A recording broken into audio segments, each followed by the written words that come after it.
Bonjour. Hello. Hola. Marhaba bikoum. Sur le fil, Le podcast d'actu de l'AFP. des nouvelles choisies pour vous sur notre fil info. C'est un défi colossal, l'autre défi de l'Olympisme et des Jeux de Paris, la sécurité. Terrorisme, drones, cyberattaques, délinquance aussi, les organisateurs et le gouvernement doivent tout envisager. Avec en point d'orgue la cérémonie d'ouverture le 25 juillet au soir, elle donnera le ton des Jeux, mais avec ses dimensions pharaoniques, elle rassemble aussi toutes les craintes. Comment accueillir 15 millions de visiteurs à Paris sans problème majeur ? Pour faire le tour de la question, Sur le fil a invité Cyril Touot, un des journalistes chargés de couvrir les Jeux Olympiques au service des sports de l'AFP, et Tiffaine Le Libou à la rubrique police-gendarmerie de notre pôle enquête. Sur le fil. C'est sûr que la cérémonie, c'est vraiment le climax en fait de leur crainte, si on peut le dire comme ça.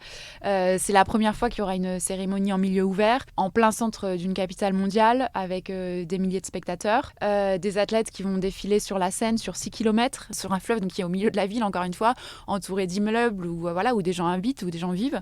Donc effectivement, ils sont tous très, très stressés sur la cérémonie d'ouverture. Une parade sur la scène, des prises de parole et un spectacle. Plusieurs heures de cérémonie qui représentent un vrai défi, comme me l'a expliqué ma collègue Tiffaine Le Libou. Il va y avoir 45 000 forces de l'ordre qui sont mobilisées. Donc c'est un chiffre vraiment très important. Pour la première fois, les trois forces d'intervention françaises ont travaillé ensemble, le RAID, la BRI et le GIGN, donc les gendarmes, les policiers. Ils vont sécuriser donc la parade de différentes façons. Il y aura des snipers qui seront sur les immeubles. Il y aura aussi certains policiers d'élite donc, qui seront sur les bateaux sur lesquels les athlètes vont défiler. D'abord annoncée à 2 millions par la mairie de Paris, la jauge de spectateurs a été revue drastiquement à la baisse. Ce qu'on peut dire aussi sur la cérémonie, c'est que la jauge, elle a quand même été considérablement réduite. Le dernier chiffre, qui est le chiffre arrêté qui a été donné par Darmanin au Sénat il y a quelques jours, ce sera 326 000 personnes, sachant qu'au début, on était sur des chiffres quasiment le double, on était sur 600 000 personnes annoncées. Donc ils ont quand même vachement réduit aussi le nombre de spectateurs, une manière de réduire les risques. Ils ont dû revoir aussi le scénario de départ en raison du contexte international, de la guerre Israël-Gaza, évidemment de la guerre en Ukraine, voilà. Partout en France, des policiers et gendarmes restent mobilisables. Quant aux militaires, ils seront 20 000 à épauler le dispositif, en plus des gendarmes. Et tout ça sans compter les agents de sécurité privés, ils seront entre 17 000 et 22 000 à travailler selon les journées de compétition. À ce jour, tous les postes ne sont pas encore pourvus. Plusieurs milliers d'agents manquent à l'appel. L'une des principales craintes, c'est l'attaque par drone, même s'ils sont normalement interdits à Paris. En France, il y en a au moins 3 millions en circulation, mais tous les moyens de lutte ne sont pas encore complètement testés ou satisfaisants. Mi-mars, pendant une semaine, l'armée de l'air et de l'espace a conduit un entraînement grandeur réelle sur la base aérienne de Villacoublay, à Paris et aussi à Marseille qui accueillera les épreuves de voile. J'ai pu me rendre à cet exercice et interroger le général Arnaud Bourguignon, responsable de la sécurisation aérienne des JO. Les drones s'éloignent. Et quand ils vont revenir vers nous, représenter une menace, ils vont être brouillés. Et vous voyez, le drone est arrêté net par le brouillage.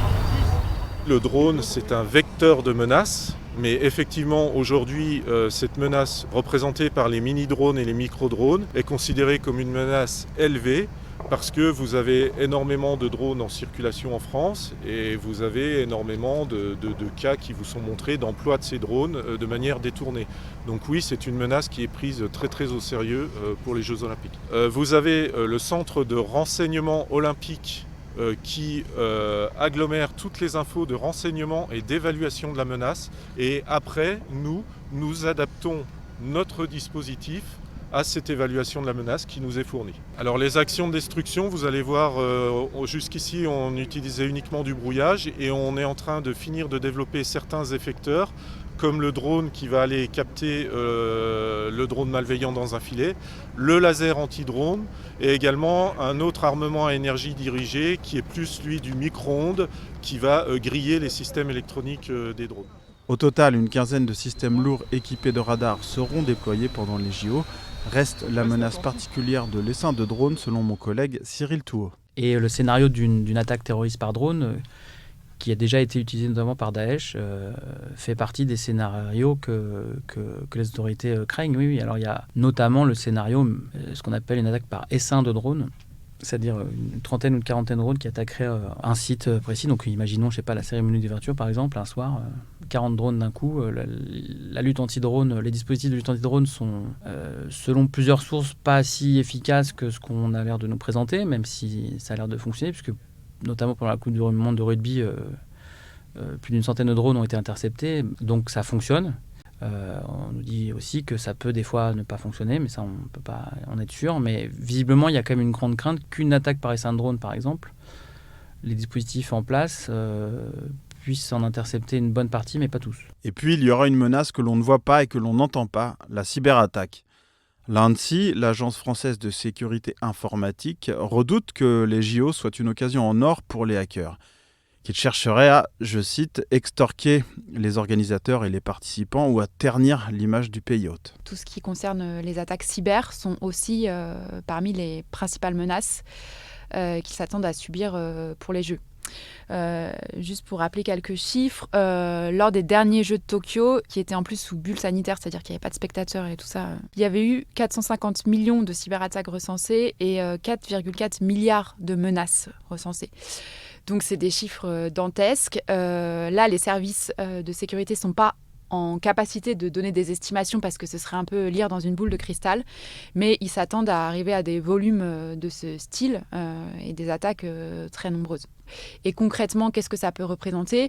Ce dont les services de sécurité nous ont parlé, ça peut être par exemple une perturbation de chronomètre, ce qui fait que on ne peut pas chronométrer la finale du 100 mètres.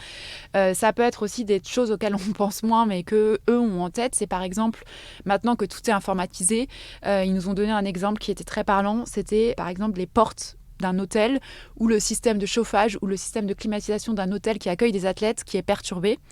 Et donc, ça les empêche d'être dans des bonnes conditions et ça perturbe aussi la compétition, même si on a l'impression que c'est indirect, mais en fait, ça la perturbe directement. La petite délinquance représente aussi un souci à gérer pour les forces de l'ordre.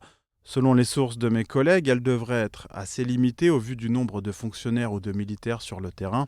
La France n'a certainement pas envie de revivre le fiasco sécuritaire de la finale de la Ligue des Champions en mai 2022, quand des dizaines de supporters avaient été agressés aux abords du Stade de France. Restent les escroqueries, les faux logements, les faux billets pour les compétitions. Ces petites affaires seront sans doute nombreuses, estiment les forces de police. Donc tout le monde sera sur le pont, la justice aussi se prépare. Magistrats de permanence, audiences supplémentaires, consignes de fermeté, les tribunaux se sont préparés à un possible marathon judiciaire. Un magistrat sera par exemple présent en continu au Stade de France pendant toutes les épreuves. Je suis Maxime Mamet, merci d'avoir écouté cet épisode. Sur le fil revient demain. Merci aussi à nos collègues Tiffaine Lelibou et Cyril Touot. Sur le fil leur souhaite bon courage pour les Jeux Olympiques. Si cet épisode vous a intéressé, vous pouvez vous abonner et n'hésitez pas à nous mettre plein d'étoiles sur votre plateforme d'écoute préférée.